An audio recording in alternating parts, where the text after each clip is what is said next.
పోలవరం ముంపు ప్రాంతమైన విఆర్పురం మండలం విఆర్పురం గ్రామం బీసీ కాలనీ వడ్డిగూడెంకు చెందిన నదీ వాసితులకు నష్టపరిహారం అందించేందుకు నోటిఫికేషన్ ఇచ్చి స్ట్రక్చర్ వాల్యూ సర్వే నిర్వహించాలని ఆ ప్రాంతానికి చెందిన వాసులు కోరారు. ధవళేశ్వరంలోని పోలవరం ఇరిగేషన్ స్పెషల్ కలెక్టర్ కార్యాలయానికి విఆర్పురం బీసీ కాలనీ వాసులు శుక్రవారం చేరుకుని తమకు న్యాయం చేయాలని కోరుతూ ధర్నా నిర్వహించి అధికారులకు వినతిపత్రం సమర్పించారు. ఈ సందర్భంగా నిర్వాసితులు ఎంఆర్పీఎస్ నాయకులు ఉంగుటూరి రమేష్, బింగి విష్ణుమూర్తి, ములకలపల్లి సరోజిని తదితరులు మాట్లాడుతూ తాము విఆర్పురం మండలం విఆర్పురం గ్రామం బీసీ కాలనీ వడ్డిగూడెం గ్రామ పంచాయతీకి చెందిన వారం అని గడిచిన 60 సంవత్సరాలుగా తామంతా తమ ఇంటి పన్నులు వడ్డిగూడెం గ్రామ పంచాయతీకి చెల్లిస్తున్నామన్నారు. అయితే తమ ఇండ్ల భూభాగంలో రేకపల్లి రెవెన్యూ గ్రామంలో ఉన్నాయని, వడ్డిగూడెం పంచాయతీలో లేవని అధికారులు చెబుతున్నారని, అయితే తిరిగి ప్రకారం రేకపల్లి రెవెన్యూలో ఉన్న ప్రాక్టిక విఆర్పురం బీసీ కాలనీ ముంపులో ఉన్నదని పోలవరం ఇరిగేషన్ డిపార్ట్మెంట్ వారు వడ్డిగూడెం గ్రామ పంచాయతీలో ఉన్న అన్ని గ్రామాలకు పేపర్ నోటిఫికేషన్ ఇచ్చి ఉన్నారని గుర్తు చేశారు.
బీసీ కాలంలో 229 గ్రామాలు కుటుంబాలు, ఈ కుటుంబాలను కూడా ఇప్పుడు 111 ఏమో సర్వేలో ఉన్నాయి అంటున్నారు, 90లో లేదంటున్నారు.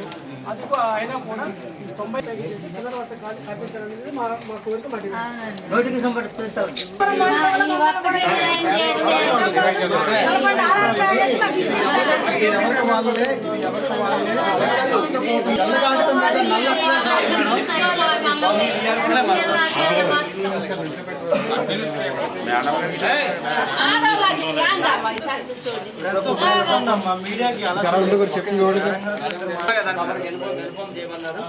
విఆర్పురంలో జరిగే ఈ గ్రామం నుంచి ఈ పోలవరం ముప్పులో జరిగే గ్రామాల్లో వీళ్ళని కలపకపోతే, ఇప్పుడు జరిగే గ్రామ సభల్లో వీళ్ళు కానీ పిలిచి ఏకం చేయకపోతే ల్యాడర్ సర్వే లేదని చెప్పేసి పక్కన ఏ విధమైన అభివృద్ధికి నోసుకోకుండా విభజన అయిపోయారు.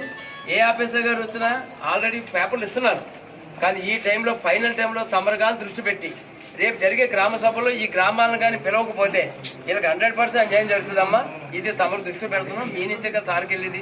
సార్కి మేము ఇచ్చిన మీ దగ్గర నుంచి ఇరిగేషన్ డిపార్ట్మెంట్ లో అన్ని పేపర్స్ ఉన్నాయి, కానీ జరిగే గ్రామ సభల్లో వీళ్ళ ప్రాతినిధ్యం కల్పిస్తే తప్ప వీళ్ళ లెక్కల్లోకి రారు. ఈ 38 గ్రామాలు 40 కొన్ని వస్తువులు కొన్ని రాకపోతే జస్ట్ 10 అడుగుల గ్యాప్ లో ల్యాడర్ సర్వే జరిగిన అన్యాయాన్ని ఇప్పుడు పోర్చాలంటే చాలా కష్టమైన పనే, కానీ ఆఫీసర్లుగా వాళ్ళ మనోవేదాన్ని భవిష్యత్తులో అక్కడే నమ్ముకొని ఉన్నారు. ముంపు ప్రాంతాల్లో జరిగే ఆర్ఎండ్ఆర్ ప్యాకేజీలు వీళ్ళు లేకపోవడం, మిగతా ప్రాంతాలకు వెళ్ళి బతకడానికి మార్గం లేనాడు. ఉండబడే ఆ కాలనీ ఇప్పటికే కాలనీలోనే ఉండాలి, ముంపులోనే ఉండాలి. వాళ్ళకి జరగాలంటే తమరు ఇరిగేషన్ డిపార్ట్మెంట్ నుంచి R&R ప్యాకేజీ కమిషనర్కి మీరు పంపించకపోతే, రేపు జరిగే గ్రామ సభలో వీళ్ళు కలపకపోతే, కూర్చోబెట్టకపోతే ఫైనల్ రిపోర్ట్ జీవితంలో న్యాయం జరగదు. శ్రీ కృష్ణమాధవ్ గారు, నిమ్మల రామారాయుడు గారికి, నీటిపారుదల మంత్రి గారు కూడా మాట్లాడతానన్నారు. తమకు కూడా చెప్పమన్నారు గారు, మేము ప్రతినిధికి వచ్చానమ్మా. సీతారామరాజు జిల్లా వియాపురం మండలంలో సుమారుగా ఏదైతే ఇష్యూస్, ఈ పోలవరం ఇష్యూస్ 2-3 గ్రామాల్లో ఇదే ఇష్యూస్ ఉంది. ఒక్క గ్రామంలోనే కొన్ని ఇళ్ళకి ముంపులో ఉందని, కొన్ని ఇళ్ళు ముంపులో లేవని ఇట్లా అధికారులు చెప్పడం జరుగుతుంది. దాంతో అక్కడ ఉన్నటువంటి ఆ గ్రామంలో ఉన్న ప్రజలు తీవ్ర ఆందోళనకు గురవుతున్నారు. ఎందుకంటే మాకు వారికి ఆ R&R ప్యాకేజీ, అలాగే పునర్వాస కాలనీ నిర్మించి మాకు అటువంటి ప్యాకేజ్ ఇవ్వకపోతే, పునర్వాస కాలనీ ఇప్పించకపోతే మేము ఈ గోదావరిలో మునుకుంటే ఎన్ని సంవత్సరాలు బతకాలి, ఎన్ని సంవత్సరాలు ఇలాగా జీవించాలి ఈ ఇబ్బందులు అని చెప్పేసి తీవ్రంగా ఆందోళన చెందుతున్నారు. ఇది ప్రభుత్వం ఇప్పటికైనా, మేము పెద్ద ఎత్తున కూడా ఆఫీసర్లు కలవడం, కలెక్టర్ గారిని కలవడం, లేకపోతే PO గారిని కలవడం, లేకపోతే SDC గారిని కలవడం, ఇట్లా అనేక మంది ఆఫీసర్లతో మా సమస్య వినవిస్తూ ఉన్నాము. అయినప్పుడు కూడా పరిష్కారం అవ్వట్లేదు. మొన్న కూడా కలెక్టర్ గారు కలిసాం. అదేవిధంగా ఇప్పుడు అడ్మినిస్ట్రేటర్ గారు కూడా కలుద్దామని ఇంత దూరం అందరూ కూడా పబ్లిక్ అంతా కూడా రావడం జరిగింది. కాబట్టి వెంటనే ఇప్పటికైనా మా బాధను అర్థం చేసుకొని వెంటనే మళ్ళీ వీళ్ళు సర్వే చేసి ఒకే గ్రామంలో కొంతమందిని ఇచ్చి కొంతమందికి లేదంటాం అనేది సరైన నిర్ణయం కాదు. అది భావ్యం కాదు. వాళ్ళు చాలా ఇబ్బందులు పడతా ఉన్నారు. ఇప్పుడు కాదు, 2004 నుంచి కూడా ఈ ఇబ్బందులు పడతాయి అన్నాం. మా జీవితాలన్నీ కూడా ఈ పోలవరం ప్రాజెక్టులోనే మా జీవితాలన్నీ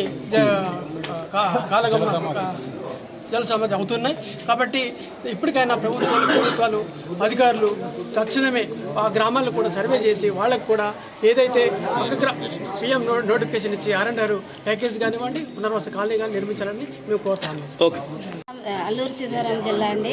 ఒడ్డుగూడెం పంచాయతీలోనే మేము కూడా ఉన్నాం. అక్కడే పుట్టినాం, ఒడ్డుగూడెం పుట్టినాం, ఒడ్డుగూడెం పెరిగినాం. మా ఓటు అక్కడే ఉంది, మా రేషన్ కార్డు కూడా అక్కడే ఉంది, మా ఇంటి పన్ను అక్కడే కట్టించుకుంటున్నారు, కరెంటు బిల్లు కూడా అక్కడే కట్టించుకుంటున్నారు. మళ్ళీ మమ్మల్ని ఏమో మీరు వేరే మీకు చేయమని అంటున్నారు. ఇది కేవలం అధికారులు చేసిన లోటుపాట్లేనండి, ఎవరి వల్ల కాదు. ఇది అధికారులే మమ్మల్ని నిర్లక్ష్యం చేస్తున్నారు. మేము ఎక్కడికి వెళ్ళినా కానీ అమ్మ మీది ఆ ఊరు కాదట కదా, ఆ గ్రామం కాదట కదా, ఎందుకు వస్తున్నారు అని నిలదీసినారు. మేము ఎన్నోసార్లు వెళ్ళినా, చింతూరు వెళ్ళినా, ఇక్కడికి కూడా 1-2 సార్లు వచ్చామండి. వచ్చినా కానీ మేము చూస్తాం అంటున్నారే కానీ చూడటానికి ఇప్పటి వరకు కూడా మమ్మల్ని చూసే ఏ అధికారులు లేరు, ఎవరు పట్టించుకోవట్లేదు. అందుకనే మేము ఎంతమంది పబ్లిక్ వేసుకొని వచ్చినామండి. అక్కడే మా పరిస్థితులు, మా గోడు ఇంటే మేము అక్కడే పరిష్కరించాం. మీ డిమాండ్ చెప్పండి అండి. మీ డిమాండ్స్ ఏంటి?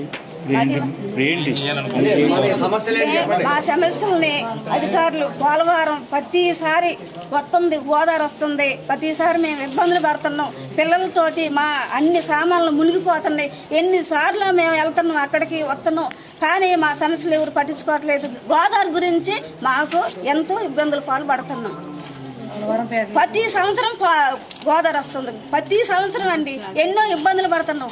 మా పిల్లల్ని వేసుకుని, చిన్న పిల్లల్ని వేసుకొని వర్షం వస్తా అంటే ఆ వర్షంలో డేరాలు వేసుకొని ఎన్ని సంవత్సరాల నుంచి మేము ఉంటున్నాం. అయినా అధికారులకు తెలియదా మేము ఎక్కడ ఉంటున్నాం, ఎక్కడ వాళ్ళు చూస్తూనే ఉన్నారు కదా. మా గురించి ఎందుకు పట్టించుకోవట్లేదని మా బాధ, మా గోడు మేము ఎవరో చెప్పుకోవాలి. ఇంకా